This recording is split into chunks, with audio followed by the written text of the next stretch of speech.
Cilin funksion ka? Që është bërë një qendër arti? Çfarë thon mediat franceze për personin që ka këtë qendër dhe këtë fondacion? Sa ndikim ka ky person që pas ka ardhur në mes Tiranës dhe pas ka bërë këtë qendër me Macron apo pjesën tjetër të elitës, që këta i quajnë veten elitë? Cili është ndikimi i këtij individi nëpërmjet artit, sepse e dim që parat më të mëdha pastrohen nëpërmjet artit, dhe arsyeja është që arti pa morë nuk ka çmim.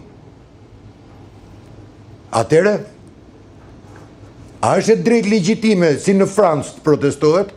Pse ambasada franceze na u prekërshka? Shkarkohet drejtori i policisë se nuk mbrojti vilën e diktatorit. Këto janë gjëra që janë, për mua, tregojnë vendosjen e një diktature ndoshta më të egër se Enver Hoxhës. Enver Hoxha të paktën kishte këllqje dhe ta thoshte që në kushtetut, nëse flet kundër pushtetit shkon në Burgos e pushkatohesh, ndërsa ky të fluturon në rrugës e të vret cepave. Meqenëse përmendët Ilir Prodën, mos më thoni që u ka ardhur keq për shkarkimin e tij. E keni përmendur edhe në bisedën e kaluar? Ilir Prodën në një protest mund ta shaj kushdo. Mund të shaj edhe një polic, siç shahen normal në të gjithë botën.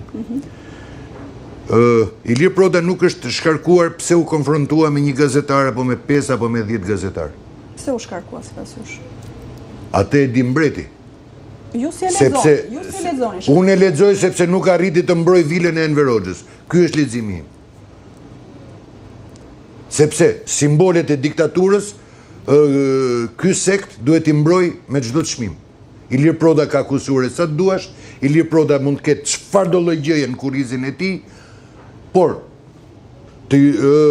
nuk mendoj që është për ato çfarë ai ka në kurriz. Mendoj që është pikërisht sepse nuk arriti të frenoj turmën për tek vila e diktatorit, sepse na u prek një fondacion francez. Dhe unë nuk e di se çfarë të bëhet aty, unë jam vetë pjesë e artit. Miqtë mi janë vetë pjesë e artit dhe nuk e di se çfarë të bëhet aty. Felix, fakt, ju e thatë, por edhe ne kemi parë edhe me pamje që në këtë protest, në disa nga protestat që janë zhvilluar së fundmi, janë dëmtuar edhe kameraman, andje ka qenë një kameraman i News 24, por si shpjegohet që gjithmonë jeni ju që përfshiheni në incidente të tilla? Felix Vilani, është e disa ta herë. Atëre, që ta qartësoj, unë nuk përfshihem në asnjë incident. Jo, përfshihet, jo se ju e kërkoni incidentin, jo se ju kërkoni që të dëmtoheni, përse gjendeni aty?